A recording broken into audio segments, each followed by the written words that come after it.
Good morning, buen día. Mi nombre es Rodrigo, como dijeron, y primero quiero agradecer por darme la oportunidad de la charla, que resume de alguna manera mi tesis de licenciatura y mi actual inicio de doctorado en La Plata, Argentina, em, que está siendo dirigido por Analías Castelli y codirigido por Laerte Sodré.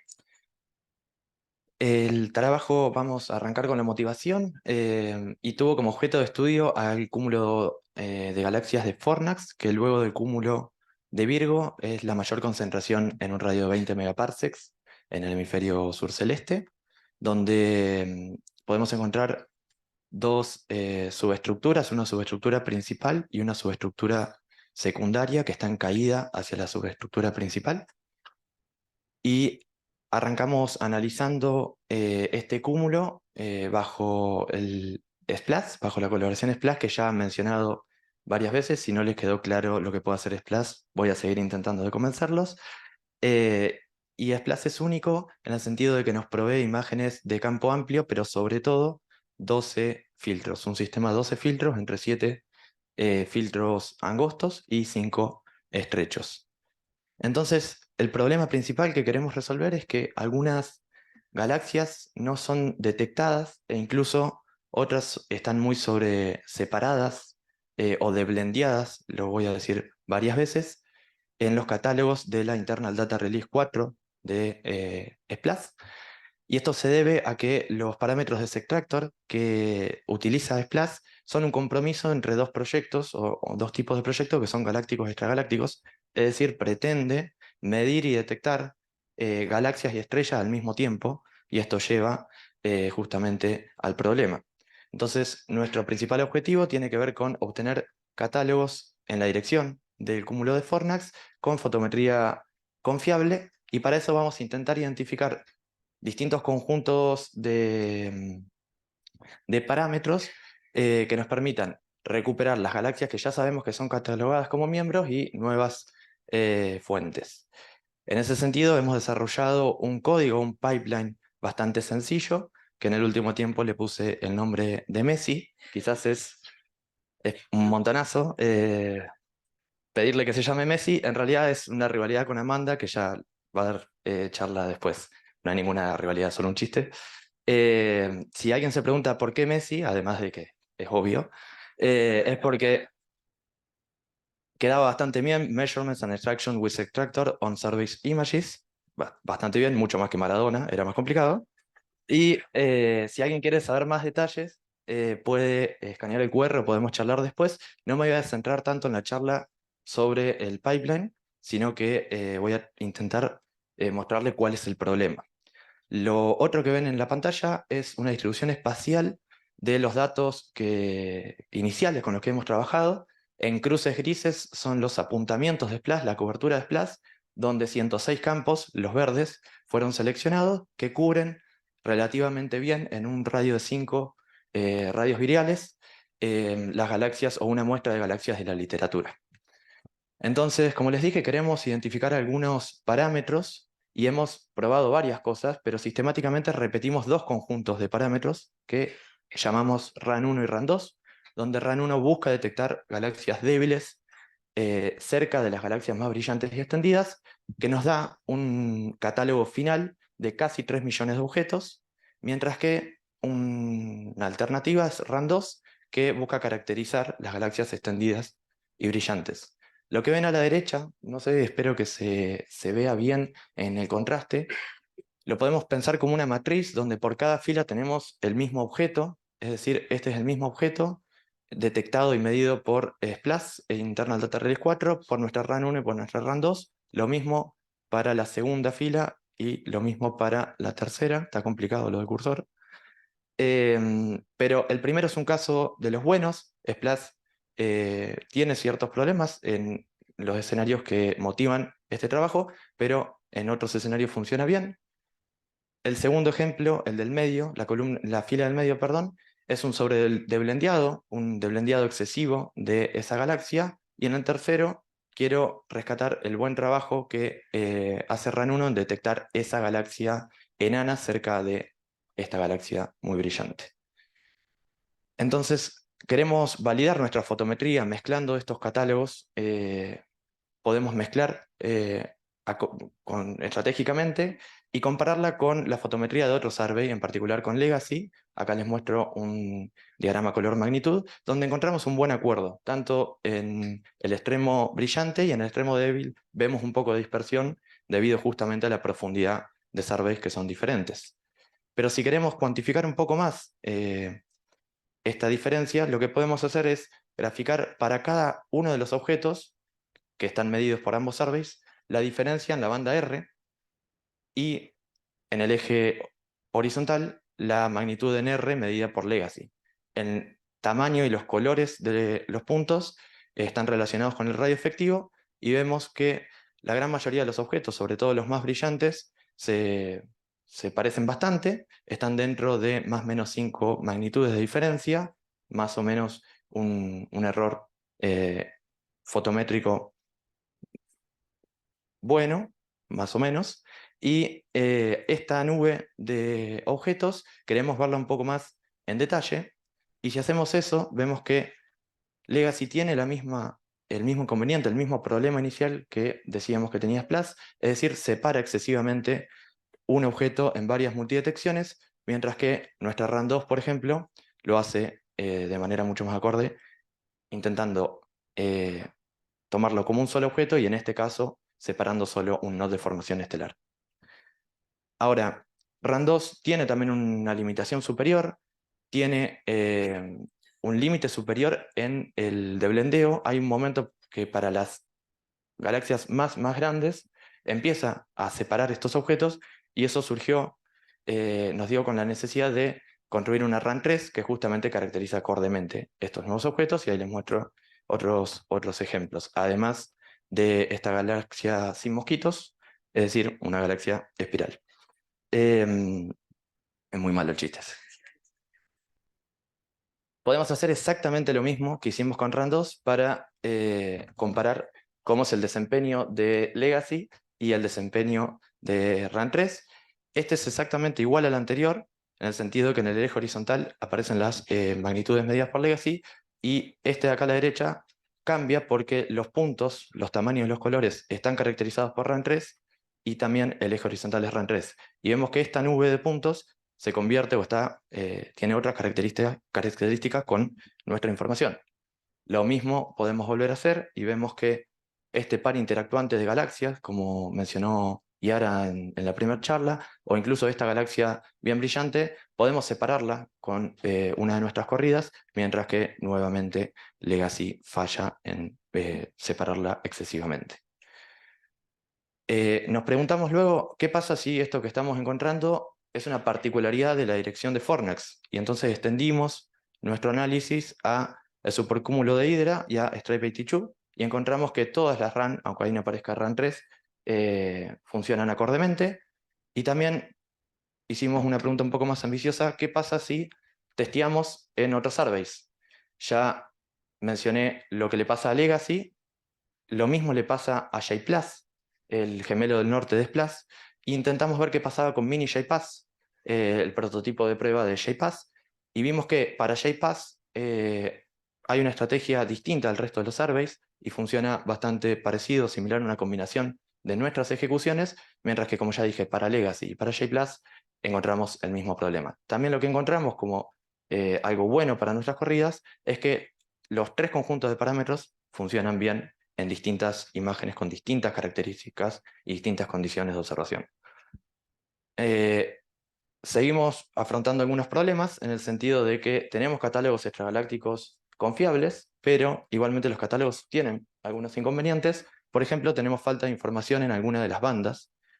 A lo que me refiero con esto es que aquí les muestro un fotoespectro con información en todas las bandas y un cierto patrón de cómo se comporta, mientras que aquí abajo falta información en esta banda, en la anteúltima, si lo ven de izquierda hacia derecha.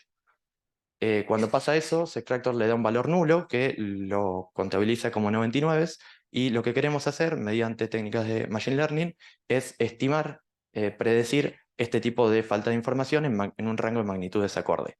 Entrenamos un modelo, este es el caso de la banda I, y vemos que el modelo funciona muy bien, y se lo aplicamos a una muestra que tiene data missing, perdón, y encontramos que no sé si se llega a ver, pero hay muchos puntitos ahí.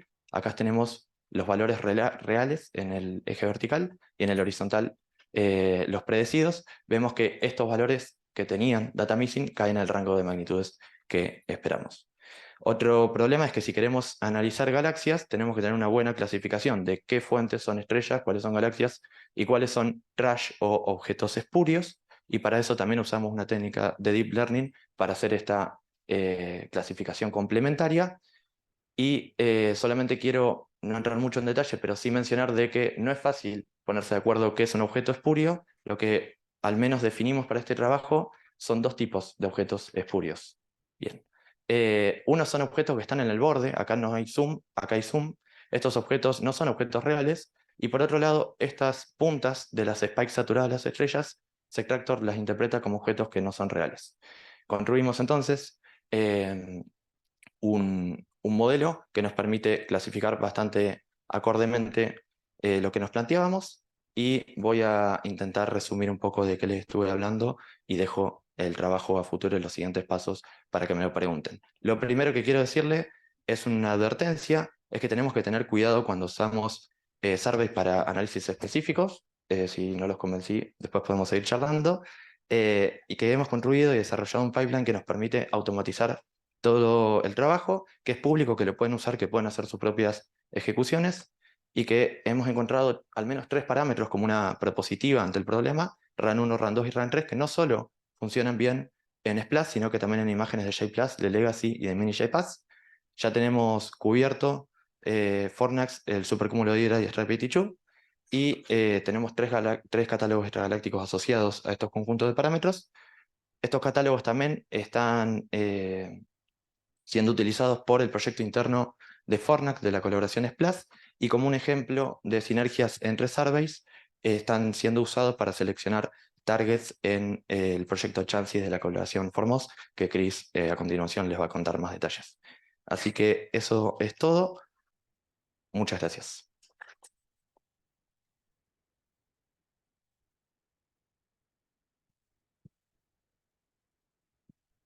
Thank you for your talk. Now it's time for questions.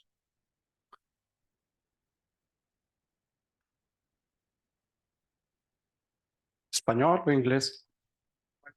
Bueno, que sea español. Después hablamos de lo de Messi. Eh,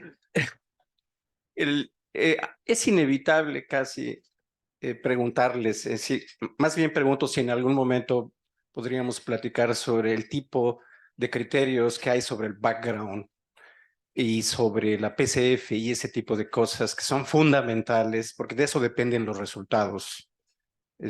Quizá en este momento no, pero o si lo van a mencionar más adelante, bueno, un comentario por lo menos. Sí, gracias por el comentario, me parece importante y estoy completamente de acuerdo de que el rol de la PCF o de cómo restringamos o qué criterio tomemos para la detección y la medición de los objetos va a ser clave para el análisis que venga después. De alguna manera, la primera prueba que hicimos fue sin análisis de PCF, y estamos intentando adaptar el código para que lo haga automáticamente y empezando a hacer pruebas para incorporar eso, justamente. Gracias.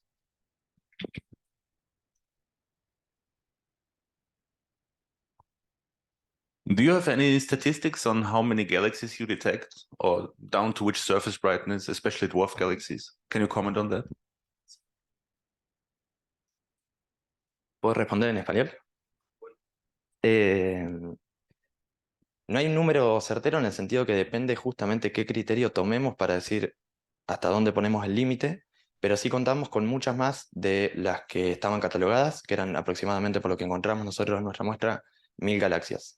Ahora, lo que nos pasa es que de los objetos, quizá miles o decenas de miles que son galaxias, como no tenemos información espectroscópica, no podemos decir si están o no en el cúmulo de Fornax. Están en la dirección. Solamente me paro en Fornax, que es lo que inició y lo que motivó el trabajo, ¿no? Y también Fornax tiene una problemática adicional, que es que al estar tan cerca, agarro lo que había dicho Sid el otro día, que está como de acá a Buenos Aires si pensamos en el redshift. El error fotométrico que podemos tener para hacer, por ejemplo, self-fitting y calcular redshift fotométricos es más grande que el redshift. Entonces, nos cuesta decir cuáles son miembros de esas candidatas que detectamos, pero una respuesta bastante flexible serían decenas de miles como candidatas. Bien, gracias. We don't have more time for questions, so maybe in the coffee break you can discuss.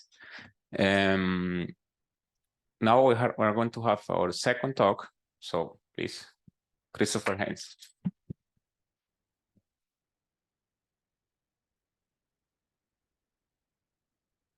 Okay, so thank you to the conference organizers for giving me this opportunity to talk about Chances, which is a project which is about to start, and we're in the middle of the preparatory phases. And so this is a foremost public spectroscopic survey for studying cluster galaxy evolution. So I also want to talk about Foremost, which is a very important instrument for ESO. And so this is so Foremost is a new spectroscopic survey facility which is being developed by the Foremost consortium that will be installed next year by an ESO's 4-meter VISTA telescope at Cerro Paranal in Chile, and it will be the sole instrument on this telescope. And so for ESO, this is very important because this is the first time that ESO has ever attempted to do a sort of have an instrument for carrying out huge spectroscopic surveys that cover huge areas of sky in the way that Sloan did and like DESI is doing now. And so this is the first kind of instrument that ESO has ever had to do these kind of surveys. And so Chances is one of the 18, going to be 18 public spectroscopic surveys which will be carried out with Foremost over the first 5 years of operations between February 2025 and February 2030, or depending precisely on when Foremost will be starting operations. And Chances will be one of these 18 public spectroscopic surveys. So half of them are galactic, half of them are extragalactic. So here's the field of view of the instruments. And so you've got 24,000 fibers, no, 2,400 fibers within a hexagonal grid, and we have a 4.1 degree square field of view. And so you can see sort of, 2.5 degrees across.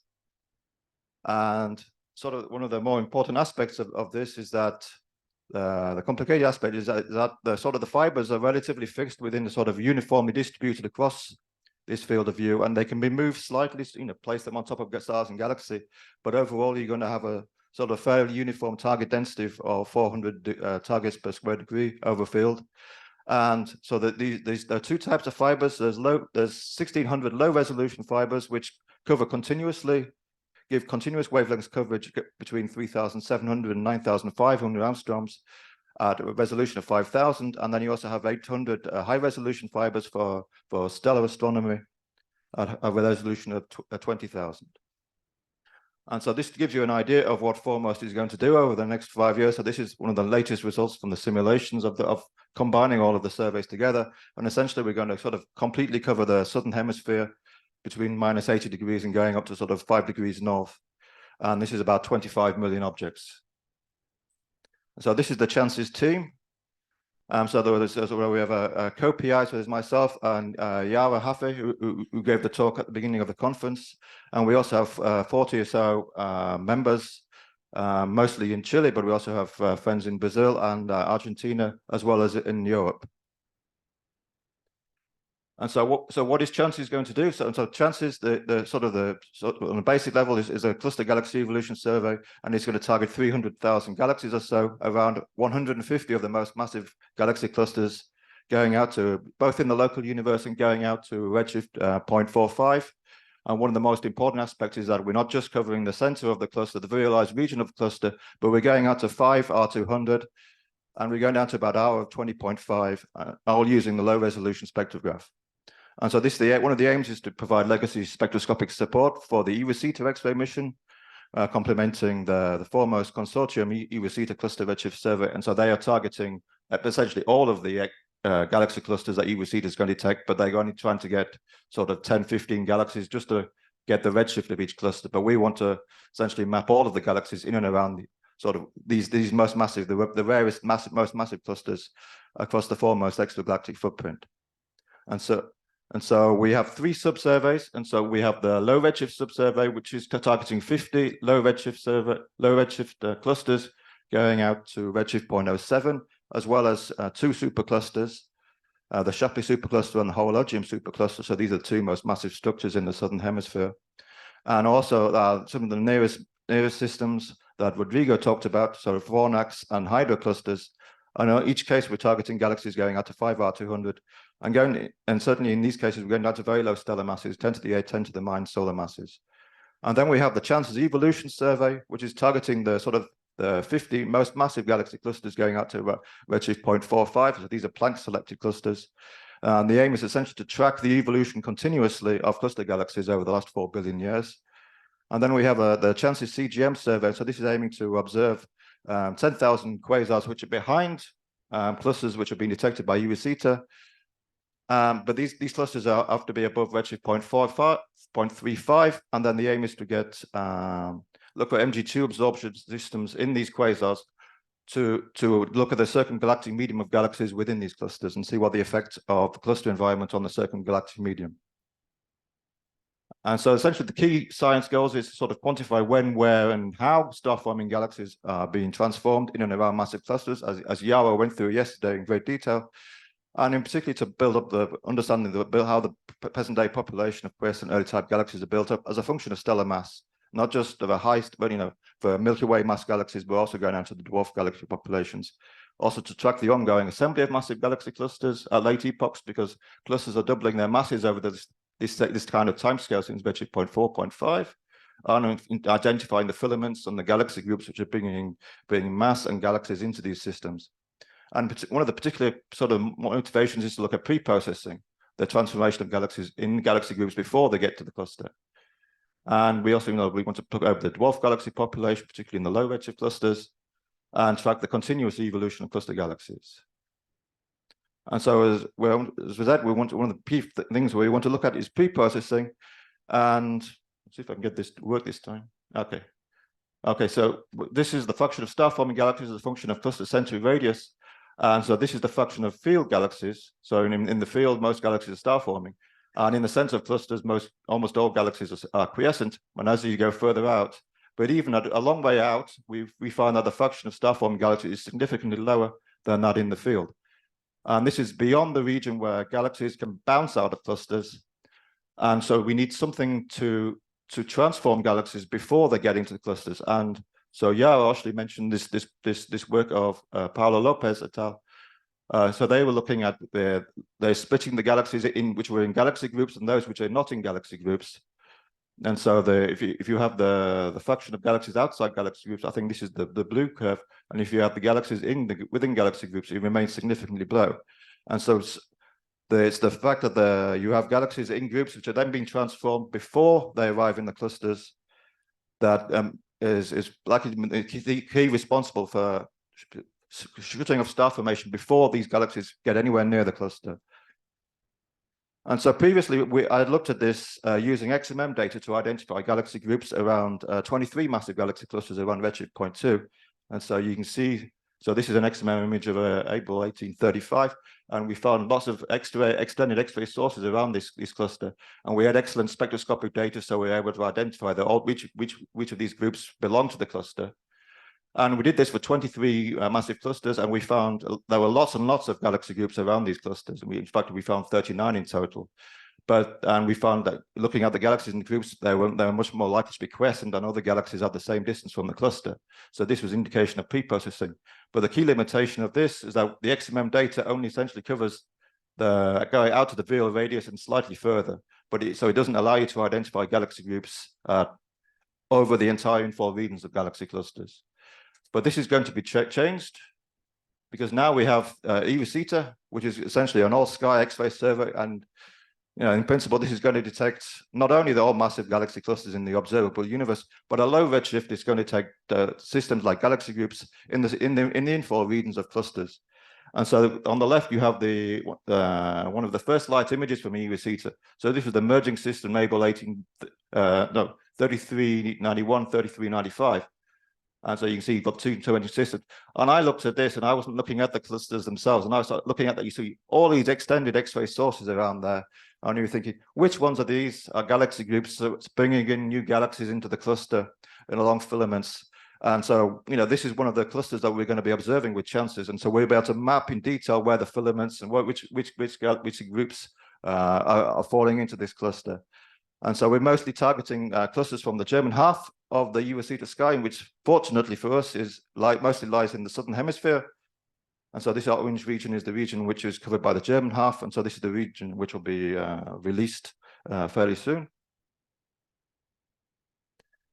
And so what we want to do is sort of we're going out to 5R200. The idea is that we're placing clusters in their cosmological context. So we're not just looking at, the region where the galaxies have already interacted with the cluster, but we want to watch the galaxies falling into the clusters. And so if you think about 5R200, essentially, you're not just with clusters, you've not just got the realized region, but you've got the sort of the wider gravitational sphere of influence where essentially everything is falling into the cluster.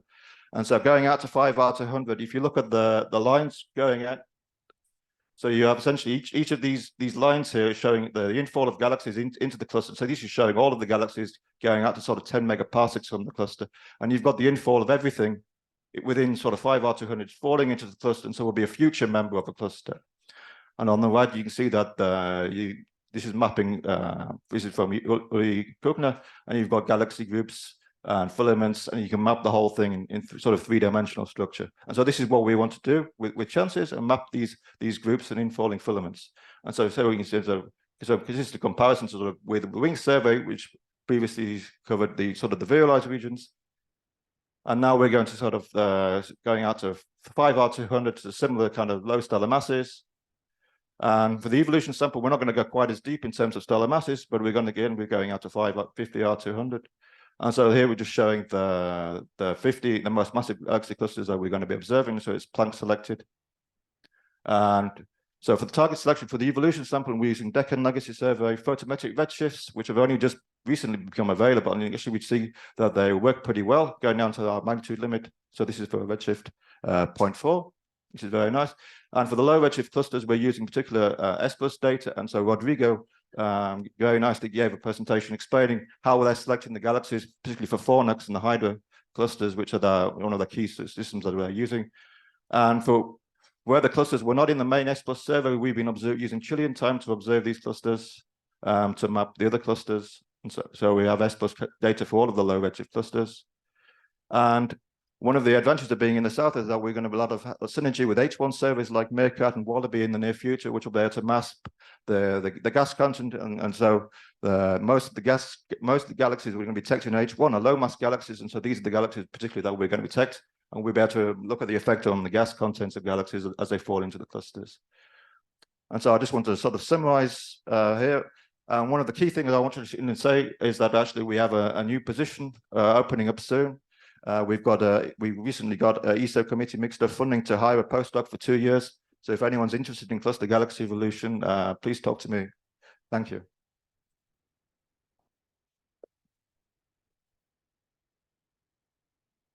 Thank you so much. So we have space for 2 questions. Okay, here. Very nice project. I'm wondering if I didn't understand very well if you are planning to do resolved spectroscopy for each galaxy that you will observe. It will be spatially resolved. This is one question. And the second is if there is some plans to observe the intracluster light, which is much wider, of course, than a galaxy. Yeah?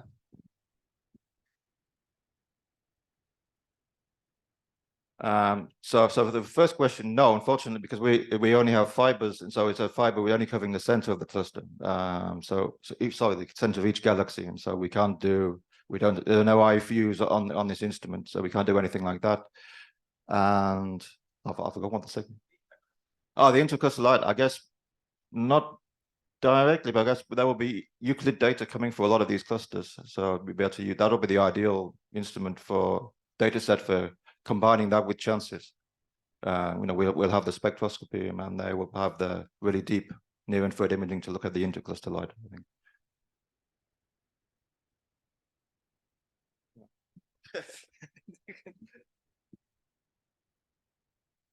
Thank you. Very nice talk.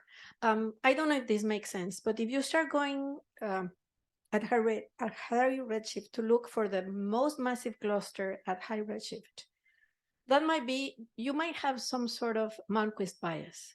That cluster is going to end up much more massive than clusters now. So that might influence the evolution of the galaxies. How have you thought about taking care of that?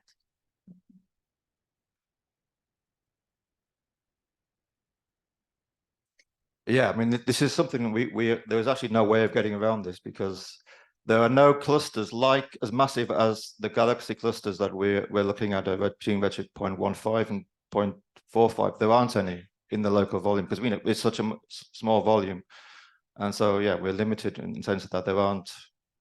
I mean, there isn't another coma cluster at that distance. So yeah, we have to accept that. No, there's no way around it. We'd have had to choose sort of lower mass systems, but the need was to get for the most massive systems.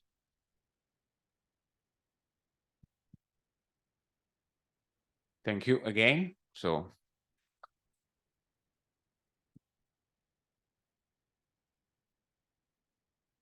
now we're going to have our third talk. Is the next generation Fornax survey. Thomas.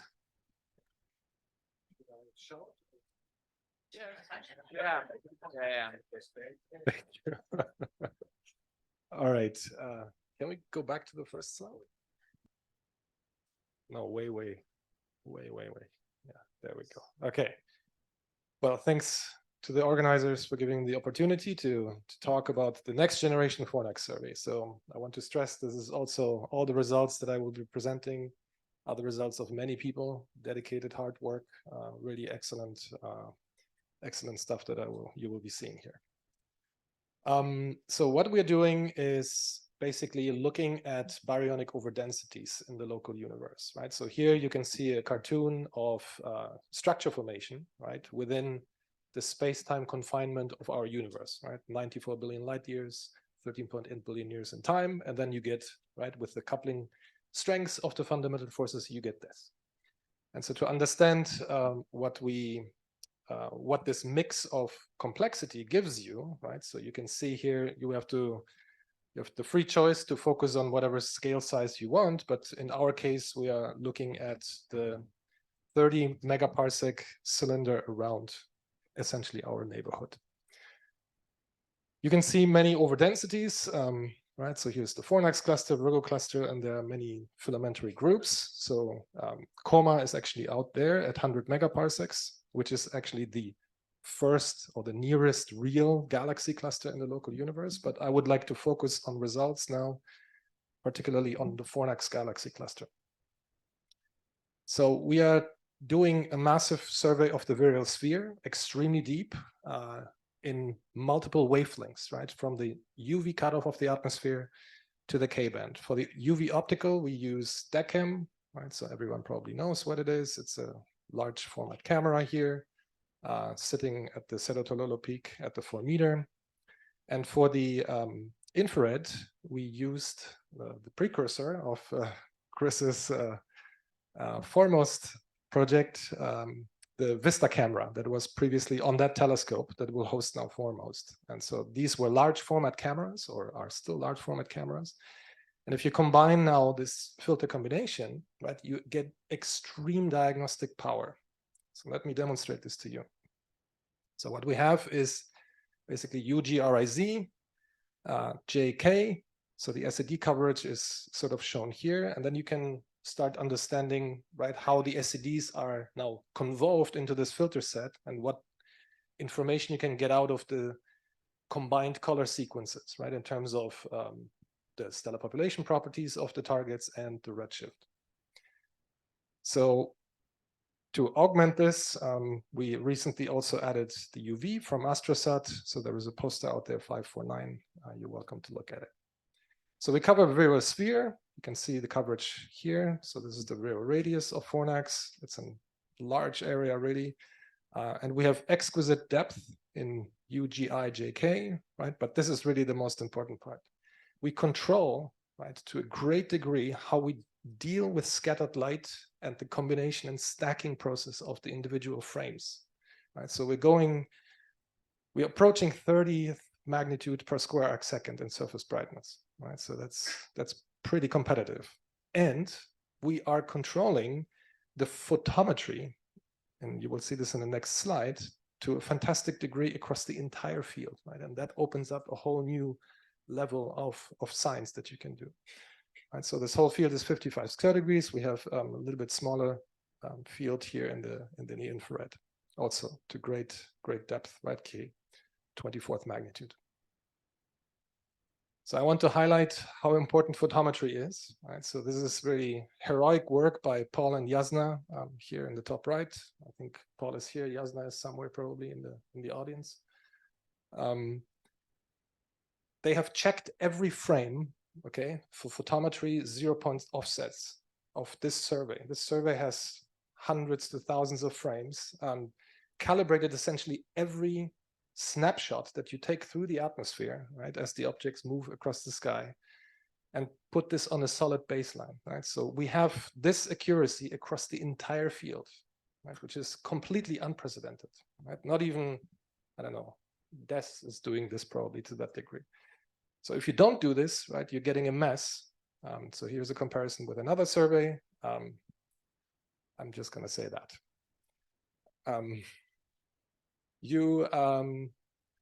So coming back to the diagnostic power of this, so if you combine now the individual colors, right, so here you have U minus R versus R minus Z. This is the classic diagnostic diagram. You can see that all the foreground and background galaxy population is actually mixed into what you're interested in, which in our case is the globular clusters, the simple stellar populations, and the red sequence and the dwarf galaxy sequence.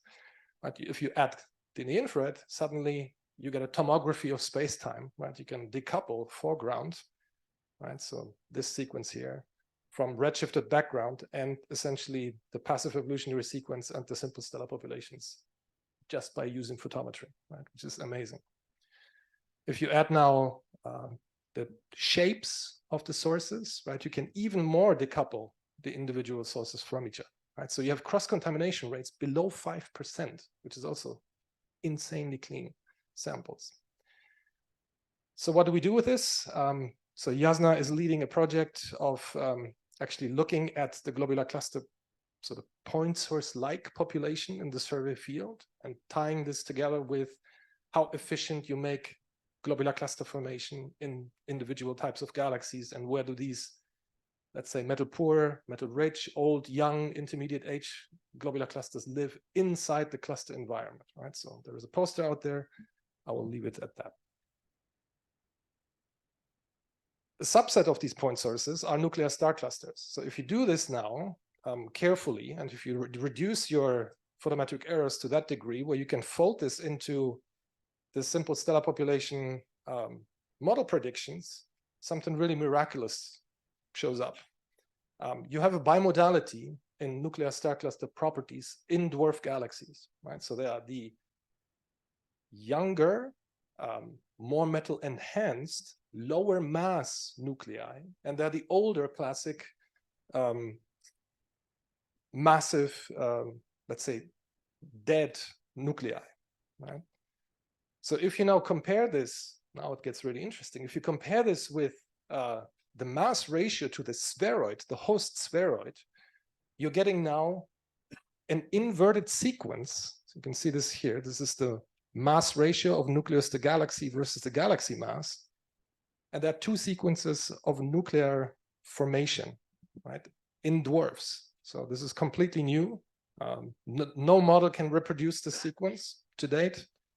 So if you want to talk about this, have ideas, come and talk to me later.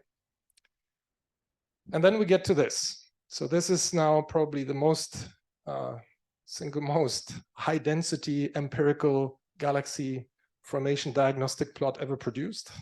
Just a joke. Here you can see the size of the object versus the stellar mass of the object, right? You have massive galaxies here. You have dwarf galaxies here. These are nuclei, and these are globular clusters. Right, so this scaling plot was shown before. There's nothing new, but what is new is actually the consistency or the coherence here of the scaling relation that connects the giants with the dwarfs.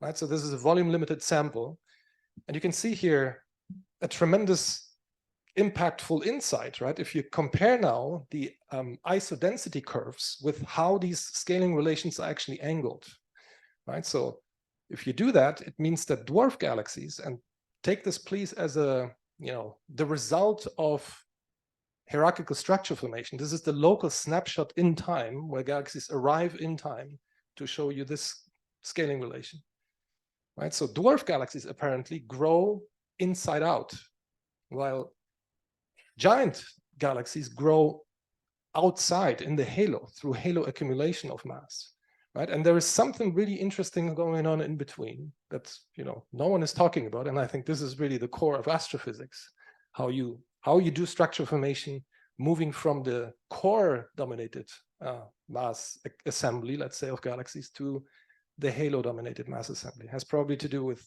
angular momentum transfer, redistribution of orbits. Paul has a poster. Go and talk to him.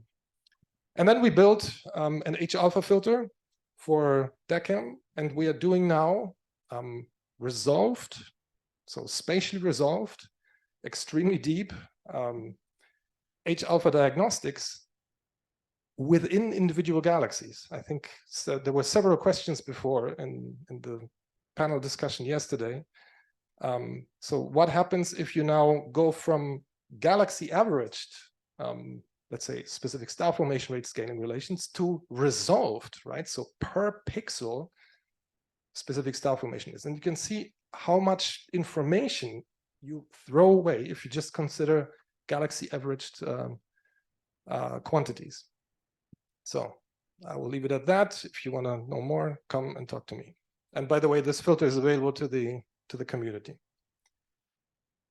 We also built our AI galaxy dwarf detection algorithm. It doesn't have a name yet, but maybe we're going to call it Karl-Heinz Rummenigge. Okay. It does decomposition, and it does classification based on, let's say, biology imaging, so microscopy of minerals, right? So we tapped actually into that community and look at morphological parameters and components, how geologists, right, derive their morphologies of their crystals and apply this to our galaxies. And it turns out to work fantastically well. Again, Alejandra is leading this, and she just defended her master thesis. And if you want to know more, come and talk to me. And then the last result that I would like to present, since I'm running out of time, I think, is a very recent detection of a scaling relation that is related to the baryonic density of the individual components, the baryonic components inside the virial of Fornax.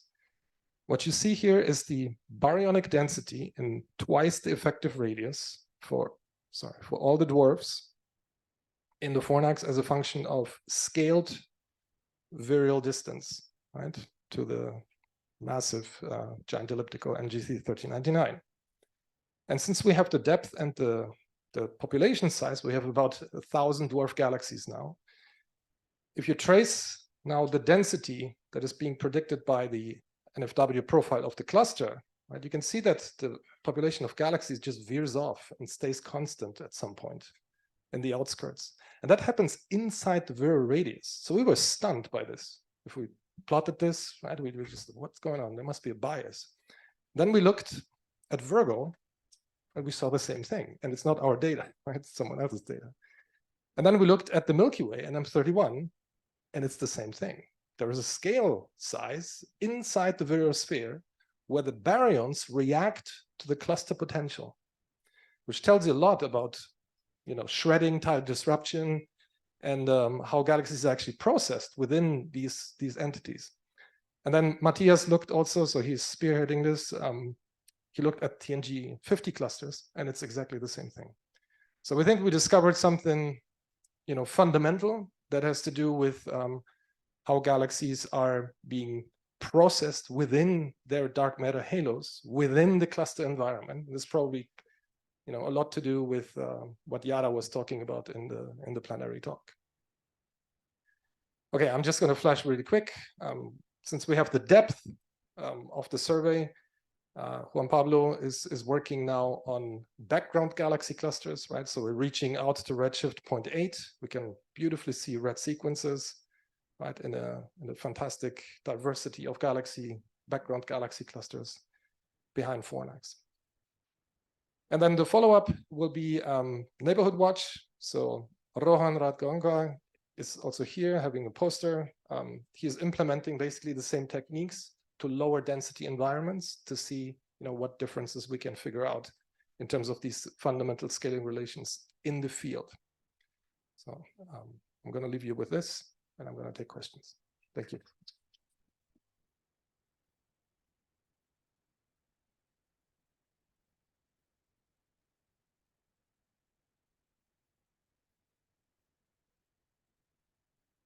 Hi, thanks for the talk. So in this survey, you have information also for the gas, and what about the dark matter fraction, especially for the smaller galaxies? The gas is a thing, yeah. We don't have information yet for everything, since it's difficult really to get. Mercat is one survey that did a few individual targets, individual dwarfs, but they were, I think, so far focused on really the star-forming dwarfs, right? So the red and dead processed dwarf spheroidal galaxies are, I think, very difficult to get in H1. CO is another thing. I think there is no effort. Maybe we're going to do something at some point with Monica, with Alma. So that would be, I think, tremendous to see where the gas and how much gas and what type of action the gas is undertaking in these galaxies. Yes. And the dark matter part, that's tricky too, since you need tracers somehow, right? You need to get to substantial radii outside of these dwarf galaxies, spheroid entities to probe whatever dark matter halo is there.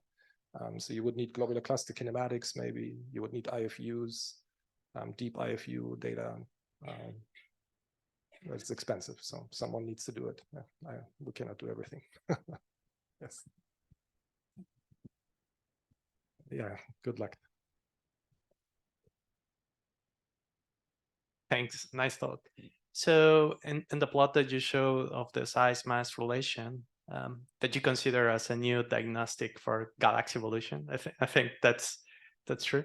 So I noticed that there is this gap between 10 to the 8 and 10 to the 9, that there are no galaxies with sizes measured. Could you comment on that? So you can see this cutoff here, right? This is the classic problem that we have, and we had, before this entire sequence here became visible, right? So this is the high surface brightness universe, everything down here, right? This is the cutoff of basically what Muse can do, right? 10 to the 9.5 solar masses. And beyond that, no one dares to go because it becomes really expensive in terms of observing time. So all the survey data stops here, right? Just before where it becomes interesting, right? So I encourage people really to dig deep into this. Yeah. I think we can help you. We have this MaNGA data. Wonderful. Yes, let's do it. Yeah, and you can see that this is also an interesting part here, up here, right? So these are the ultra diffuse galaxies, right? And you can see that this is a complete different and new branch of structure formation, right? That's, again, this and that transition regime needs to be understood. So no one has a clue, I think, as of now.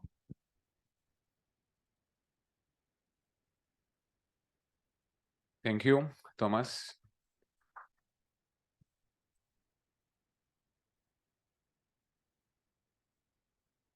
So now we're going to have our next talk in Focus on MaNGA. So welcome, Jose.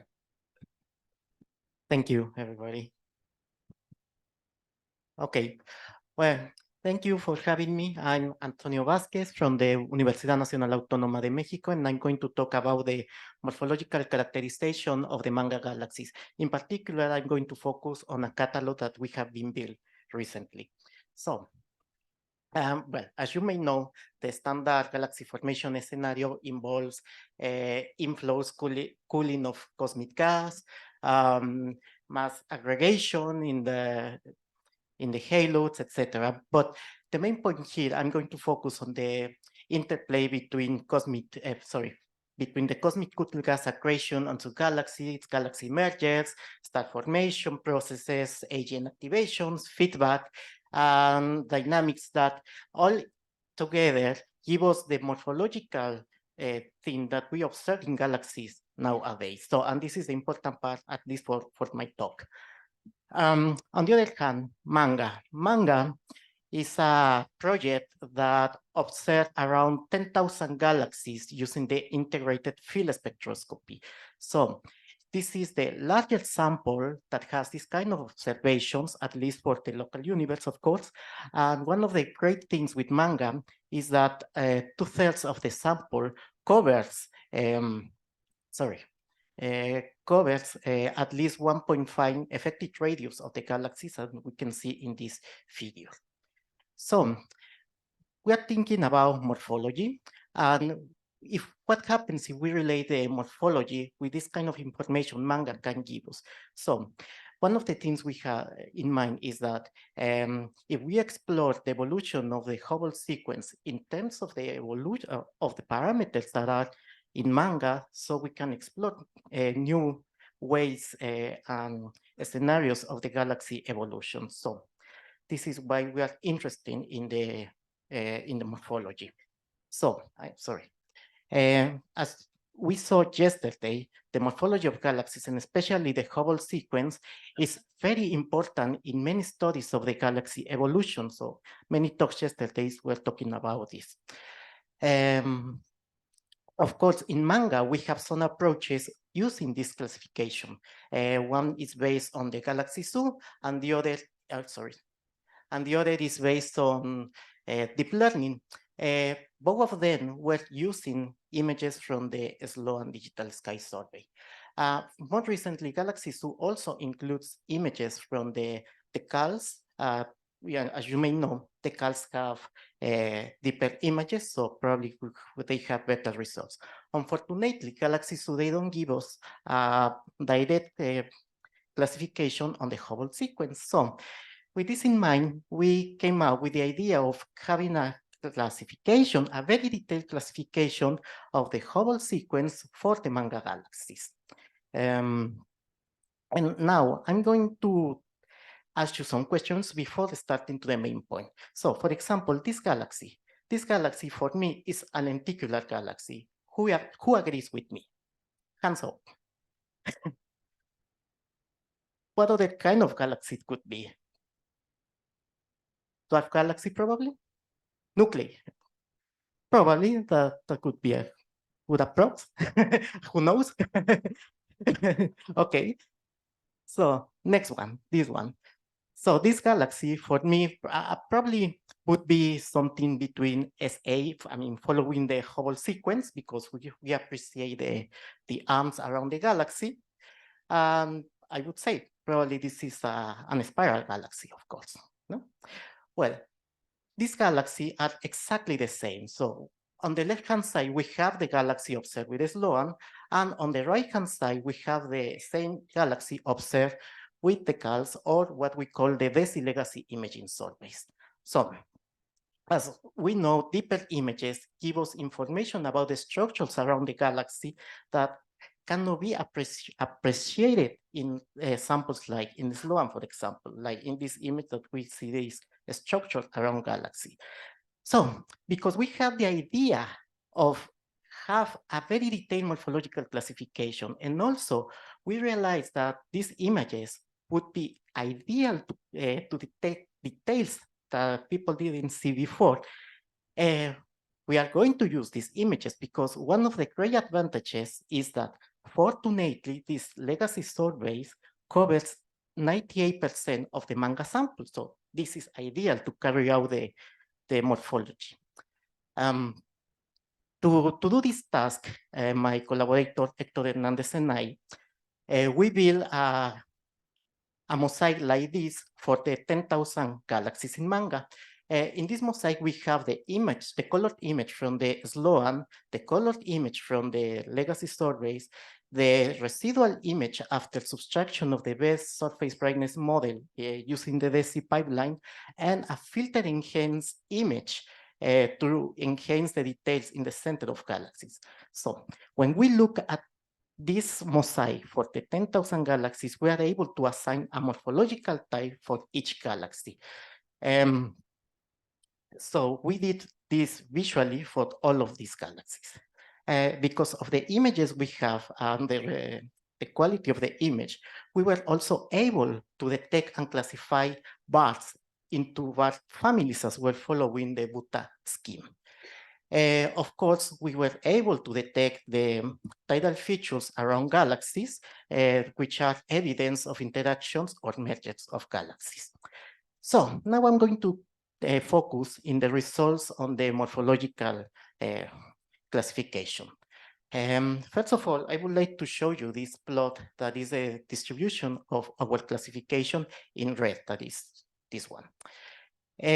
Something I didn't mention about MaNGA is that MaNGA was selected such as the stellar mass distribution were flat. So that means that if we wanted to compare any results in MaNGA or doing some statistical analysis, we need to correct by this effect. In that sense, we are adopting this correction factor. What this correction factor does is try to reproduce the global galaxy stellar mass function for the SLOAN. So in this sense, we can compare with other words. Well, after applying this correction to our distribution, we get with this distribution in black, where we can see clearly the bimodality of the morphology, as many authors, as many samples before have seen. With this information, we can build this kind of diagram where we have the morphological type versus stellar mass. And here the isocontours and colors are basically just the numerical density, where we can see clearly that we have a high density for early type galaxies and another for the intermediate late type galaxies, with a valley here between S0A and SAB galaxies. Another important thing to see in this plot is the last isocontour, because this is like a kind of limit of where a galaxy of a certain morphology can be or cannot be. So this would call this region in white here like a forbidden zone. Well, from the previous one, sorry. We have the distribution of mass, of course, and this is basically the stellar mass function that I present you here in this solid black line. As a comparison, here I put the global stellar mass function from the SLOAN that was reported by Rodriguez Puebla 2020, where they match very well. When I separate the stellar mass function into early and late type galaxies, of course, we recover what we're expecting. Early type galaxies dominates at high masses and late type galaxies at low masses. However, something interesting that we find here is that the early type galaxies, well, the stellar mass function at low masses doesn't decrease, but keeps constant, or I would say probably slightly increase here. I cannot show you beams at lower masses because this correction factor is just trustworthy for masses higher than 9.2 solar masses. Now, with morphology, I would like to present this figure where for the first time, we are presenting the galaxy stellar mass function for 10 different morphological types, going from the ellipticals to the SD. And here I put just a couple of fits based on 2 different functions. And something I wanted to mention just in general is, for example, at the slope at the low mass regime, where all this slope is you see increases, looks like it increases, except probably for the S0A. For all of them, this slope increases. Another interesting point looking at these figures is what happens to the fall at high mass. Well, if we started to look at the very late type galaxy, this fall is around 10.3 in logarithm scale. And if we are moving backwards to earlier galaxies, this is moving to the right-hand side. So that means that the fall is going to be at higher masses. So what happens if we plot now the characteristic mass of this fit against in terms of the morphology? Well, we will have this figure that is here. So in this figure, if you look carefully, we have a line around here. So this line is very similar to this plot, to the last isocontour I showed you here. So the characteristic mass of the stellar mass function is also giving us like this limit where on this region a galaxy is most probably to be, but in this region on the right hand side is basically almost impossible for a galaxy to be, especially for example for late type galaxies. These galaxies could be could have masses up to 10 to the 10.2, but not with higher masses.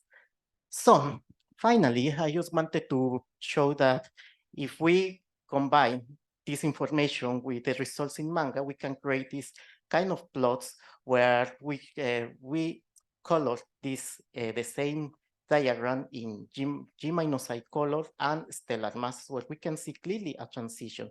And the interesting point is that the green valley or the transition point of ages fits very well with this valley or this transition area in the morphology as well.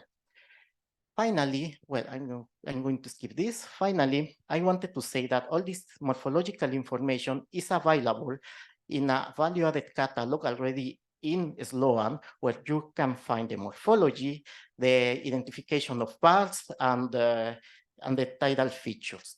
We will be very happy if this information can help you with your research. And also, we are open to collaborate and we are open to discuss any data in this catalog. So a part of the morphological information, we also have concentration, asymmetry, and clumpiness using the legacy images. We also provide the mosaics that we use for the morphological classification. And this is my summary, where I just wanted to point out that this catalog has already been used for other works, for example, in the analysis of elliptical galaxies, and more recently, it's been used to train machine learning codes for a automatic classification and detection of structures of galaxies, pointing to the LSST project. So thank you so much.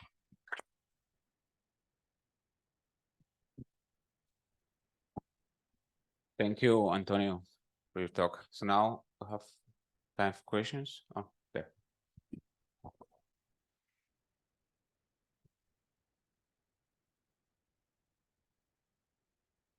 Thanks for the great talk. I want to ask you a very basic question, maybe. How objective or quantitative is the classification in morphology? Because for me, I mean, I'm not an expert, but it's kind of a continuous way. So how do you determine is this type or the next one in your approach? Okay, yeah, that's a good question, because we didn't know how to quantify this as well. So the classification, we did it visually between two classifiers, Hector and I.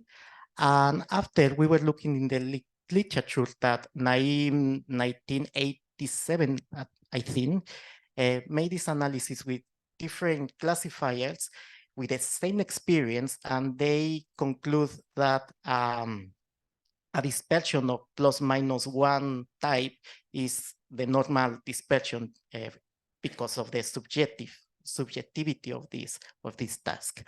However, when we compare to previous works, for example, Nair or Dominguez Sanchez is somewhere here, just in case someone were asking.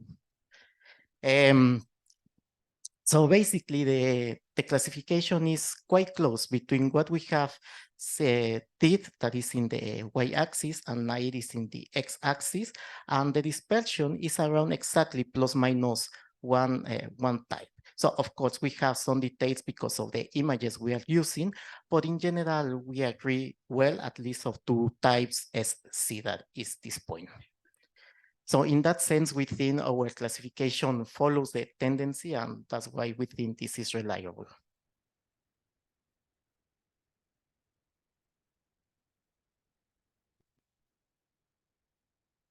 Hi, very nice talk. My question actually regards the last thing that you mentioned about the catalog. You mentioned clumpiness. How do you determine the clumpiness? And basically following the okay Gonzalez system, yeah. Okay, it's a cast. So non-smooth. Okay. Yeah. Thank you. Mm-hmm.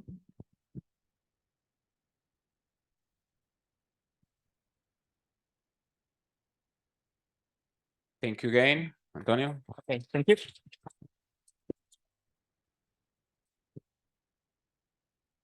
Okay, now we're going to discuss about the characterizing Halpha emission in the Fornax cluster with this plus. Welcome, Amanda.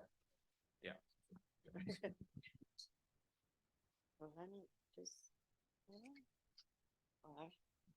So I'm Amanda Lopes, a postdoc researcher at the Instituto de Astrofísica de La Plata. And I'm going to talk about our efforts to identify and characterize H-alpha emitters in the Fornax cluster with S+. I want to thank the organizer for putting me in this session, because there's everything to do with everything that was talked about before. In particular, Rodrigo already made a very nice presentation about great details in Fornax and the survey itself. So it made my life a lot easier. So thank you, organizers. So yeah, but as Rodrigo, just an overview of it. What is the S+? S+, it's an optical survey that observes the southern sky in 12 optical bands. And the interesting thing for everything that I'm going to talk about here is the narrow bands, because I'm interested in the emission lines here. And I'm going to focus on H-alpha, but mostly everything that I'm going to talk about can be used somehow for O3 as well in a given range. So, but I'm going to focus only on Fornax and very low redshift and for H-alpha. So this is, yes. What is in blue in here, it's the DR3, which is already public for everyone. So anyone that's interested in working with S+ data, it's already available. DR4, I was told that will be soon available, no dates about, so soon. And if you want more details, you can just go here into the web page and get more information and the data and so forth. So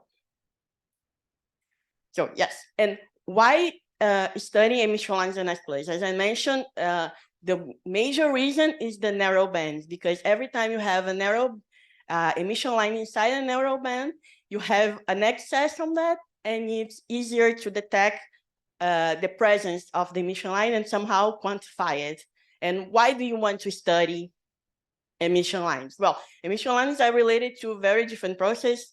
You can use it to estimate star formation. You can use to identify the presence of AGN. And everyone that listened to Sid Fernandez talk knows what I'm talking about. So it's basically the same thing, same data as well. And once you have emission, you detect emission there, you can you can have more information to understand the cluster itself once you put it together. Data from the morphology with environment and even radio data, which is something we are starting now. I'm not going to show anything about that, but we're starting to go in that direction because it's something very interesting to combine radio data with emission here. So yeah. And why Fornax? Because in principle, emission, for example, in H-alpha in the narrowband filter of S+, which is the 660 filter as well. Let me come back here. Oh, which would be this filter here. Yeah, I was not very smart when I created this because the spectra here is for an emitter in O3 detected with the narrow end here. But well, just think about that. If that line here was inside, was in the right redshift, you would be able to identify. Well, so yes. Well, don't forget. Come back. So yes, and why Fornax? It's a very close by cluster, so you do have these very big, large galaxies where you can just play around and getting these beautiful emission line maps. This is like a spoiler here for the results that I have. I will show some more maps here. This one is quite interesting because it's a very large galaxy from Fornax, and here I am showing the comparison with Muse, which is amazing. It's great to have these eye views. I love it. The maps are beautiful. And also, thank you very much, people from MaNGA, for not showing the maps, because I was a little concerned, because once you have something like MaNGA, it's not comparable to mine. So thank you for not showing that, not spoiling my results here. But the interesting thing is that, for example, with Muse, you have this, you can get a very nice, very good, very detailed map, but in a smaller part of the galaxy, for a galaxy as huge as this one. But with my technique, you can do it all over the galaxy. And also you can just do it in a very large area of Fornax. Here, it's all the points. It's mostly the same plot that Rodrigo showed, where the green dots are the pointings of S+.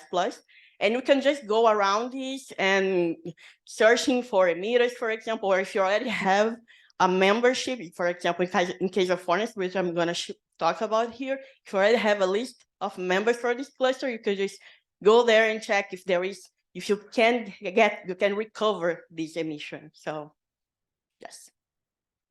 And there's different ways to actually get the emission information. You can perform SD fitting, which was something that the Sid showed, and there's a lot of codes around that you can use that. You can use it with mostly with catalogs. And here I'm going to talk about a different technique that it's using pretty much 3 images, the combination of 3 images, and these equations here are the basis of the whole method. That's a little bit more than that to it, but in a basic way, in a basic line, it's these 3 equations where is the flux here, you just imagine an image. All right, well. And why this method and not SD fitting? Well, the good thing about this is that for this method, you only need 3 images to apply this. You do not need 12 bands. You do not need more external information, for example, from WISE or for near UV or whatever, to get a better characterization and best fit for your photometry, for example. And in this case, we are only using 3 filters. The main problem, you can actually just apply to a whole field. For example, you get a field of S+, which is quite large. And you can, in principle, do this and get excess in all the places, but there is a point there you can actually, the excess, you can see it, not necessarily is H-alpha, because you can be another source, another emission line that you can actually see it. So you just have to be a little bit careful with this. The ideal is to have redshift to note for sure that this galaxy, it is at that particular redshift. That will be the ideal, but no, we not always have that. And for that, I create Pelé here. That's where it came, yes. And Pelé came first, by the way. The Rodrigo copy. But anyway. And well, when I started this, the idea, I thought it was very simple. I just thought, I have the equations, I have the images, 2 steps. everything works great. I have my map. Obviously, things do not work like that. And I had to add a lot of different informations here. And if anyone wants to talk about it, it became a very large project. Anyway, here, some example, some maps here. Again, remember, all of this is done with photometry. And it's not as deep as, for example, the DESI legacy serve, but we can recover quite a lot. So this is I have to validate somehow. You're doing comparisons here with Muse. And the main point is that we lose a lot of these fluxes below 10 to the minus 17. We kind of lose the information. But, well, this seems to be a limitation of the methodology, apparently. You're trying to check if there's something we can do to recover this better. So some more maps, because it's not only one galaxy, you can actually have the same loss of information here into the minus 17 of flux.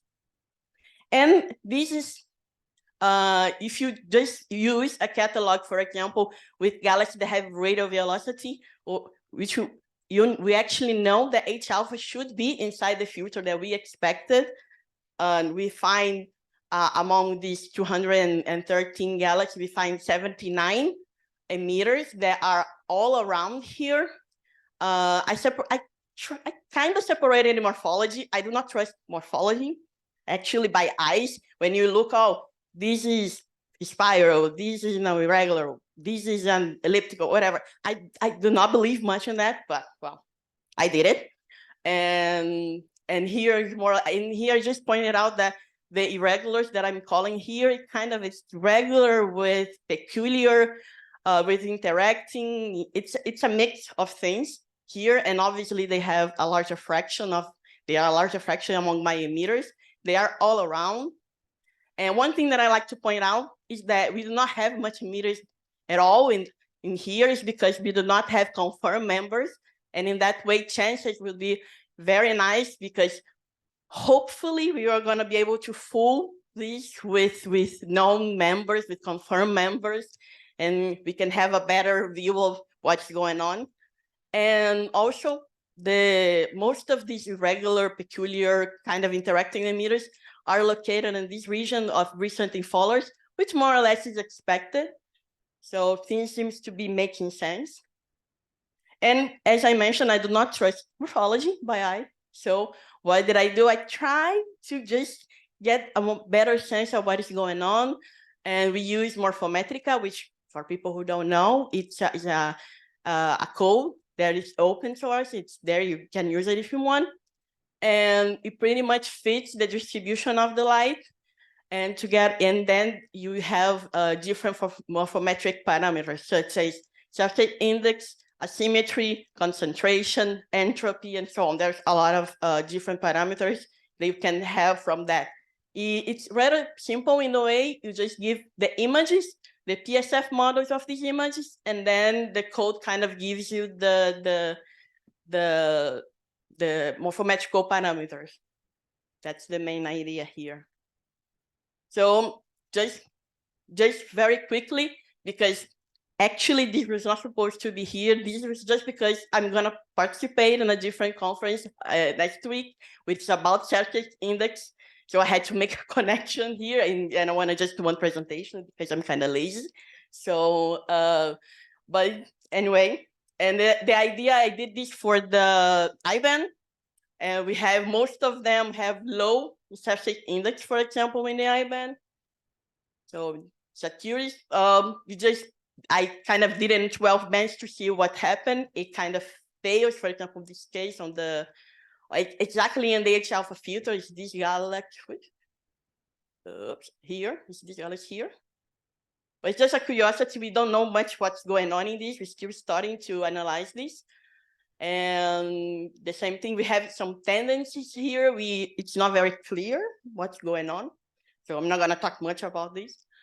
Let's leave it to, if any one of you will be in septic, I'm going to talk more about this. So yes, thank you.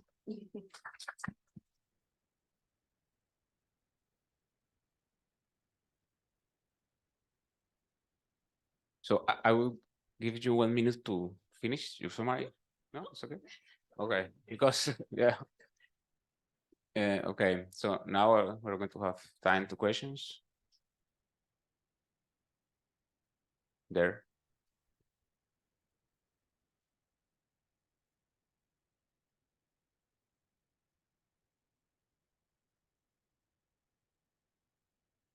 Nice talk, thank you. Maybe this is more a naive question, but or technical one. But why are you using Morphometrica and not Galfit?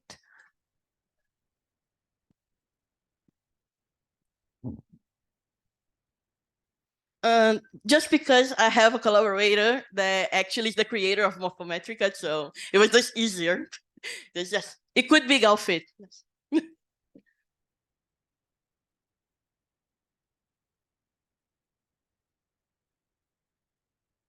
Here. Hi, Amanda. I was wondering, you showed some maps comparing the Fornax 3D and your in Pele, and am I seeing? I'm wondering. I mean, you're distinguishing Pele from just simple CHileAN maps. It wasn't clear to me what the difference actually is between just using your narrowband access and eliminating a continuum. I mean, is it maybe a better fit to the continuum? It wasn't clear to me the difference between just what difference between Pele. What is Pele bringing into the picture? That no, if you have Muse data, awesome. But if you do not have it, it's a way to recover. But if I have 3 filters, for instance, yes, like yes, you, then yes, they're pretty much what you get. For example, you get the continuum traced by the 2 broadband filters or neighboring 2 broadband filters. It's basically that. So Pele it's pretty much doing that. It's taking out the continuum. Okay. Yes. Good.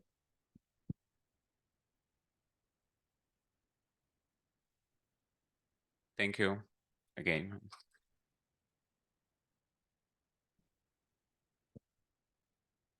So now we're going to have our last talk for the session. So welcome. Hello. Oh, voy a ubicar allá. Okay.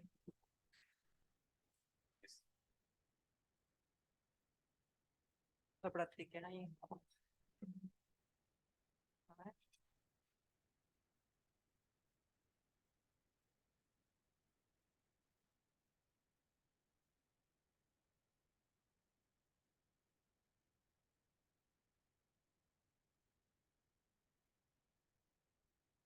Bueno, buenas tardes, ¿cómo están?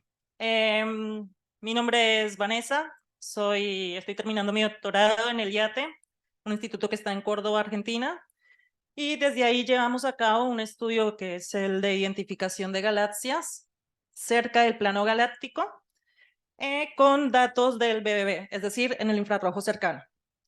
Lo que les vengo a contar hoy es una parte de este trabajo porque nosotros tuvimos en cuenta 2 enfoques. Uno, con fotometría, y el otro es realizado, fotometría y morfología, y el otro es realizado con imágenes. Ese es el que les vengo a contar hoy.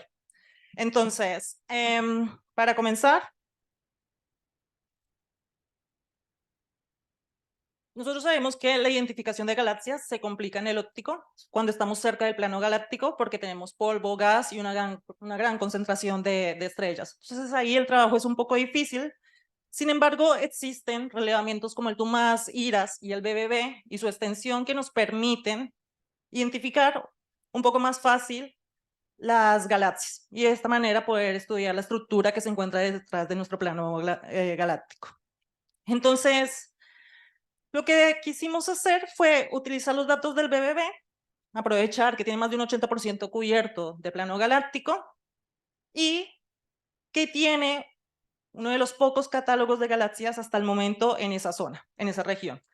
Ese catálogo tiene algo muy bueno y es que fue realizado con inspección visual y fue un trabajo muy duro en el hecho de que estuvieron aproximadamente durante un periodo de 2 años inspeccionando más de 80.500 imágenes para poder determinar si era galaxia o no galaxia. Entonces, acá me remito un poco a la primera charla. donde utilizaron Sega Extractor, hicieron toda una pipeline, pero sin embargo hay una contaminación cuando obtienen sus fuentes extragalácticas. Y eso es algo como que no nos podemos deshacer de ahí. Entonces dijimos, bueno, implementemos herramientas de Machine Learning, no supervisado y supervisado. Para supervisado sí necesitamos ejemplos, los tenemos 80.500 ejemplos, no galaxias y galaxias dentro, o sea, no galaxias en total, vamos, en total, galaxias 5.500, ¿está bien? Dentro de los 80.000. Bien, con eso pudimos generar una metodología que involucra datos fotométricos, morfológicos e imágenes y obtener un nuevo catálogo en una nueva parte que nos había estudiado, que es la del disco norte. Ahí obtuvimos verificadas, porque teníamos que poner a prueba este método de Machine Learning si funcionaba o no, 1.000, aproximadamente 1.000. Bien, ¿cómo fue que llegamos a esto?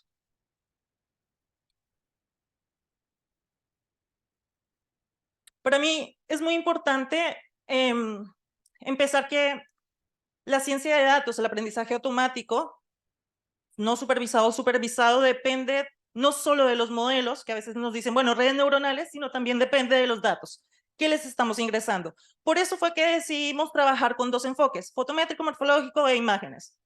Sumamente importante. Entonces, en las dos cosas trabajamos muchísimo. Para empezar, tomamos 152 tiles, cada tile del BBB es de aproximadamente 1 grado y 1.5 por 1.5 grados. Es la parte roja que vemos acá. Con esa información, ellos ya venían trabajando desde hace mucho. Nosotros tomamos los datos de bastantes objetos y aplicaron una pipeline. No tiene nombre, yo le pondría Valderrama, pero bueno. Así que de ahí obtuvieron candidatos, fuentes extragalácticas. Después, en este trabajo, lo que sí incluimos fue un crossmatch con Gaia R3. Y ahí hicimos un poco de limpieza.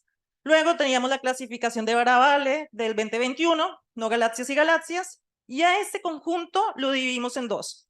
Lo mismo que siempre se hace en aprendizaje automático, 70-30, 70 para poder entrenar los modelos, verificar todo, y 30% para después testearlo. Nunca lo tocamos a ese conjunto de datos hasta el final. ¿Por qué recalco mucho eso?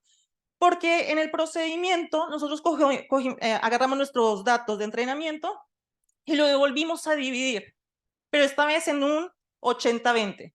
Y un 20% que lo llamamos conjunto de validación. Y con eso hacíamos un montón de pruebas y veíamos cuál era la mejor forma de crear un identificador automático. Bien, estas eran las imágenes con las que trabajaba Baravale y colaboradores. Nosotros ya nos cuesta, a mí me cuesta, identificar qué es una galaxia acá. Imagínense, entonces lo que nosotros quisimos hacer fue trabajar con la experta, en ese caso Baravale, Laura, y tratar de copiar cómo ella hacía la identificación. Ella lo hacía a partir de las imágenes, después de haberlo pasado de la pipeline. Por ejemplo, para saber bien si era una galaxia o no era una galaxia, ella iba a ver cómo disminuía la intensidad cuando se iba al rojo si era una no galaxia. Entonces, bueno, teníamos en cuenta ese tipo de sutilezas que se hacen cuando estás haciendo inspección visual. Bien, yo les decía que trabajamos con los datos muchísimo antes de ingresarlo a cualquier modelo. En la parte de datos lo que utilizamos fue aprendizaje no supervisado. Con el no supervisado, recordemos que sacamos la estructura interna de los datos, es decir, que los datos propios nos digan si es galaxia o no galaxia. Queríamos ver si funcionaba y simplemente con eso ya trabajar. Además, pero además de ver si podíamos sacar una identificación con no supervisado, procesamos, generamos datos y seleccionamos cuáles eran los más importantes. Hay algo que para tener en cuenta con el BBB y es que si tenemos 152 tiles, estos tiles fueron observados en diferentes noches, involucran no solo la imagen total como de un tile, uno se puede imaginar que los 152 tiles te arman una imagen gigante, y acá están las bandas, van a tener diferentes aspectos observacionales, porque en una noche se observa, entonces por ahí quizás eso le afecte al modelo en el entrenamiento. Nosotros estuvimos viendo mucho si el input el ingreso, los datos que nosotros les damos a los modelos, convenía separarlos por noche o simplemente un pequeño recorte.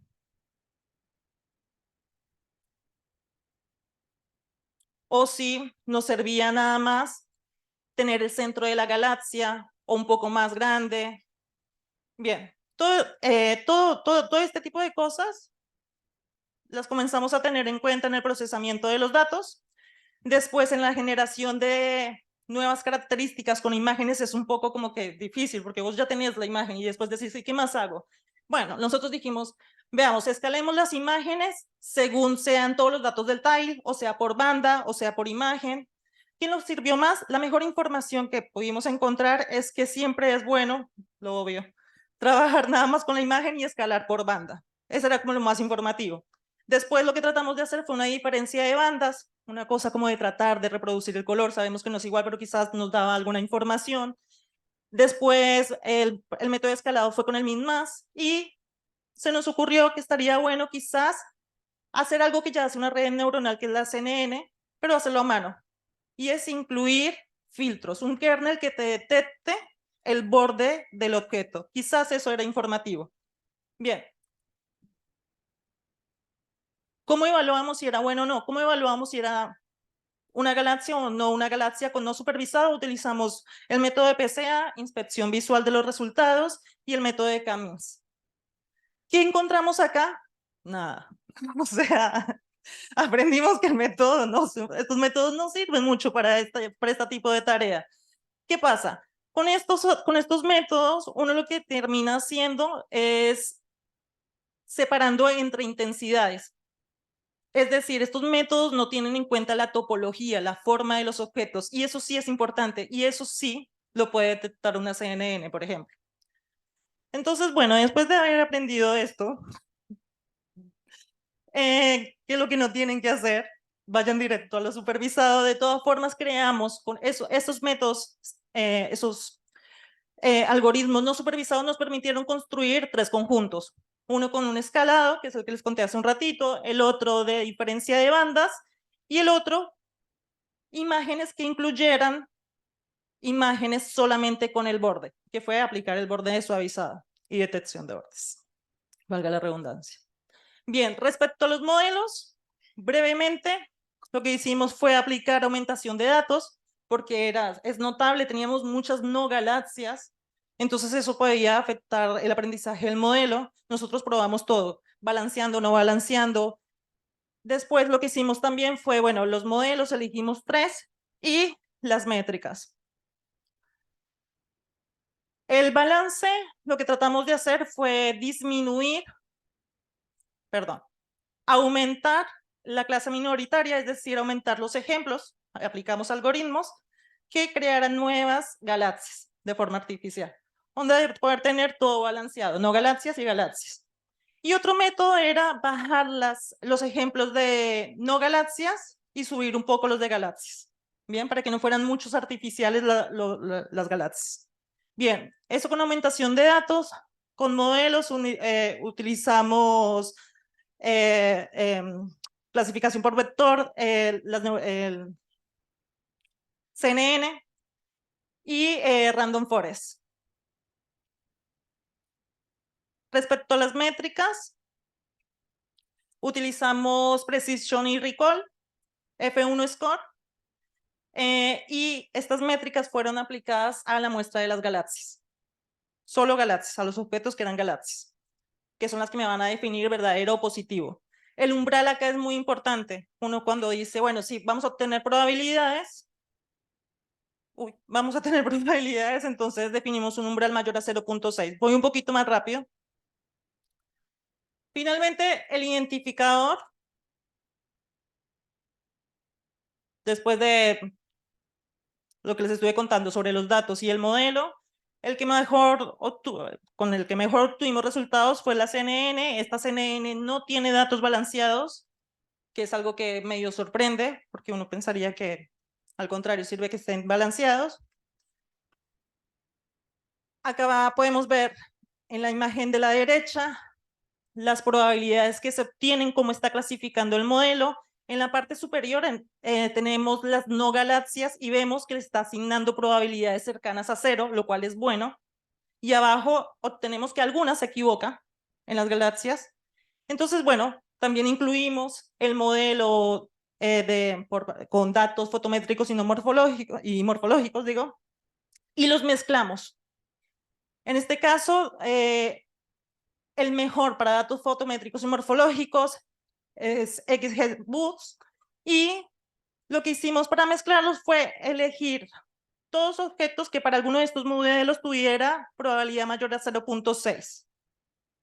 Y de esta manera, con este identificador, aplicamos al disco norte y obtenemos el resultado que yo les contaba al inicio de esta charla. Bien, fueron pocas las galaxias que obtuvimos. ¿Qué le importa a uno? Nosotros lo que hicimos fue generar una lista con probabilidades y comenzar a definir, depende de la ciencia que uno quiera hacer, qué es lo que yo voy a tomar como galaxia y qué es lo que no voy a tomar como galaxia. Para saber bien si realmente este era el camino que estábamos haciendo, estudiamos un poco la precisión. Recall no podemos porque no sabemos cuántas galaxias hay en esa zona. Encontramos que para este caso, en esta parte del disco, las imágenes funcionan un poco mejor, mantienen más la pureza. Estudiamos un poco las propiedades, a ver si había algún tema con eso. No hay ningún problema, o sea, encontramos el mismo tipo de galaxias. No sé, nos hizo algo raro que no funcionaban mucho mejor o tuviésemos un poco más de galaxias en esa zona. Tanto en imágenes como en propiedades son bastante similares. Esto suele pasar en el plano galáctico, así que lo último que venimos haciendo nosotros y en lo que venimos trabajando es, tomamos nuestra red, la que ya teníamos, con la que produjimos el catálogo que les comenté, le agregamos nuevos ejemplos de la zona donde quiero realizar la identificación y eso mejora muchísimo. Y en estos momentos estamos trabajando con 512 tiles. Tenemos un trabajo en preparación a cargo de Vicky Alonso, del Instituto del IAT también, donde vamos a tener, donde hasta el momento con lo que trabajamos y clasificamos fueron 700.000 fuentes extragalácticas a identificar como galaxias. Gracias.